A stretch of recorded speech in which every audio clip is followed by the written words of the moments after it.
El niño maltratado. Según la Organización Mundial de la Salud, OMS, el maltrato infantil se define como los abusos y la desatención de que son objeto las y los menores de 18 años, e incluye todos los tipos de maltrato físico o psicológico, abuso sexual, desatención, negligencia y explotación comercial, o de otro tipo que causen o puedan causar un daño a la salud, desarrollo o dignidad del niño, o poner en peligro su supervivencia, en el contexto de una relación de responsabilidad, confianza o poder. Según datos de la Encuesta Nacional sobre la Dinámica de las Relaciones en los Hogares, ENDIRE 2016, entre los adolescentes de 15 a 18 años, 26.1% declaró haber sufrido de violencia durante la niñez, 20.4% violencia física, 10.5% violencia emocional y 5.5% violencia sexual.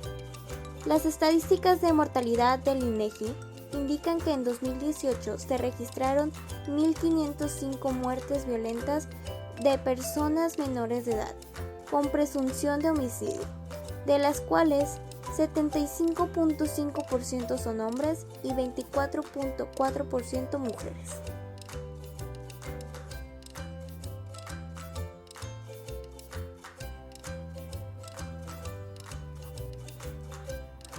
De acuerdo con OMS, el maltrato de las personas mayores es un acto único o repetido que causa daño o sufrimiento a una persona de edad, o la falta de medidas apropiadas para evitarlo.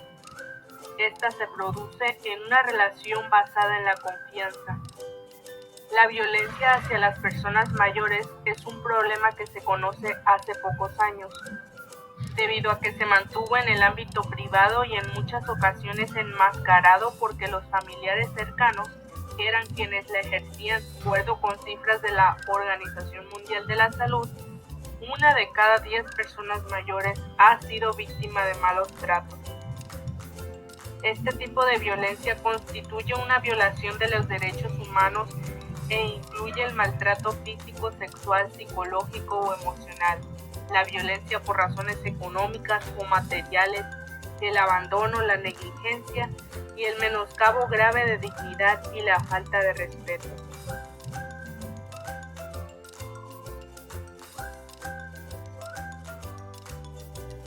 México sigue siendo uno de los países más peligrosos del mundo para personas que se dedican a exponer la corrupción y las actividades del crimen organizado, exigir justicia por los abusos de los derechos humanos y defender los derechos ambientales, territoriales y sociales.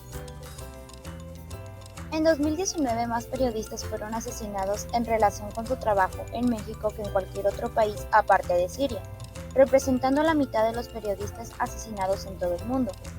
La violencia contra esta población en México no es nueva. Al menos 161 personas defensoras de los derechos humanos y 40 periodistas fueron asesinados durante la administración del expresidente Enrique Peña Nieto, pero hasta ahora el gobierno del presidente Andrés Manuel López Obrador ha hecho poco para abordar el problema. Aún con la creación del mecanismo, fundada en noviembre de 2012, el número de personal no se ha mantenido al día con la creciente carga de trabajo. En 2014, 36 empleados supervisaron la protección de alrededor de 100 periodistas y personas defensoras de los derechos humanos. Actualmente, el mismo número de personal trabaja en el mecanismo, a pesar de que ahora son responsables de la protección de más de 1.100 beneficiarios. El mayor obstáculo es que México carece de políticas públicas integrales diseñadas para abordar las causas fundamentales de la violencia que enfrentan los periodistas y personas defensoras de derechos humanos. La implementación de las medidas de protección debe combinarse con esfuerzos más integrales para abordar estos contextos subyacentes.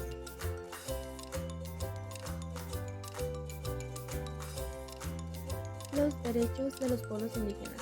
Los derechos de los pueblos indígenas son un tema que aún se debate en México y que sigue esperando su consecución para poder operar. Esto supone la necesidad de contar con un marco jurídico que atienda a los compromisos internacionales con la correspondiente responsabilidad ética del Estado y sobre todo que corresponda a las demandas y necesidades de los pueblos indígenas. Durante muchos años, el tema de los derechos para los pueblos indígenas había quedado en un claro abandono por parte del Estado. Desde la creación de la Constitución de 1917 no se especificó ningún apartado a este respecto. El tema indígena se volvió importante para la construcción del Estado Nacional postrevolucionario, ya que el tema se ligaba al problema agrario y la cuestión nacional. Fue hasta el 13 de septiembre del 2007 que la declaración fue adoptada por la Asamblea General, esperando que tenga un gran efecto sobre los derechos de los pueblos indígenas alrededor del mundo. La declaración enfatiza el derecho de los pueblos indígenas debe preservar y fortalecer sus propias instituciones, culturas y tradiciones y trabajar por su desarrollo de acuerdo a sus aspiraciones y necesidades. La declaración sin duda favorecerá a los pueblos indígenas por sus esfuerzos por combatir la discriminación y el racismo.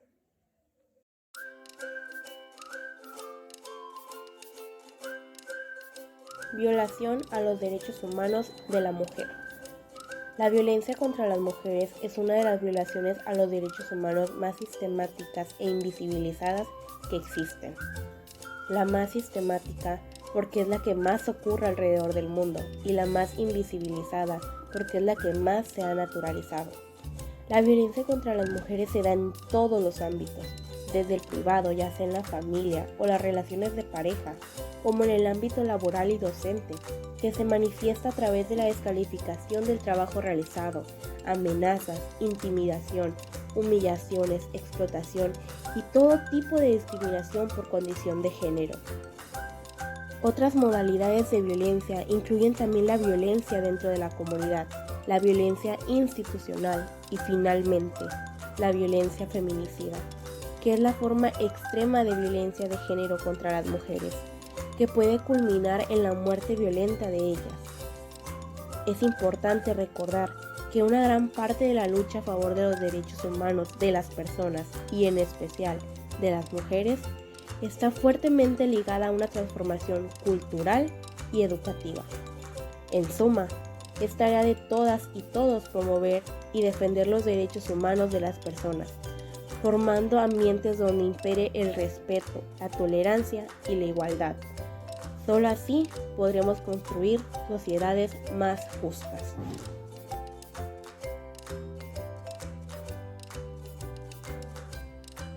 Violación de los derechos humanos de personas con discapacidad. La Comisión Ejecutiva de Atención a Víctimas afirma que el derecho a la verdad y a la justicia de las personas con discapacidad pasa necesariamente por el reconocimiento de su personalidad y capacidad jurídica en todos los aspectos de la vida, sin que las deficiencias físicas, sensoriales, mentales o intelectuales constituyan un obstáculo para el desarrollo y el ejercicio de todas sus capacidades. En el Día Internacional de las Personas con Discapacidad, la CEAV hizo un llamado a las instituciones para contribuir a la inclusión y el empoderamiento de las personas con discapacidad, reconociendo su personalidad y capacidad jurídica, condición indispensable para consolidar el pleno ejercicio de sus derechos en igualdad con los demás.